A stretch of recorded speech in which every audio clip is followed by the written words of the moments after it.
ఖమ్మంలో ఈ hidden temple ఉందని మీకు తెలుసా? ఈ గుడి ఉందని నాకే తెలీదు. మీకు తెలిసే ఛాన్సే లేదు.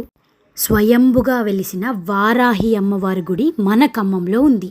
ఎక్కడుంది అని తెలుసుకోవాలంటే వీడియో పూర్తి వరకు చూడండి. ఇక్కడ ఈ అమ్మవారు వెలిసి 4 ఏళ్ళు అయిందట. ఏం కోరుకున్నా జరిగిపోతుందట. వారాహి నవరాత్రుల సందర్భంగా అమ్మవారికి ప్రత్యేక పూజలు, అభిషేకాలు జరుగుతూ ఉంటాయని ఇక్కడ చెప్తున్నారు.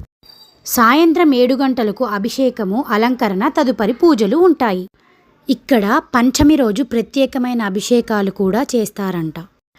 ఇక్కడ అమ్మవారితో పాటు సుబ్రహ్మణ్యేశ్వర స్వామి, వేరే దేవుళ్ళతో పాటు సమ్మక్క సారలమ్మ తల్లి గద్దెలు కూడా మనం ఇక్కడ చూడవచ్చు.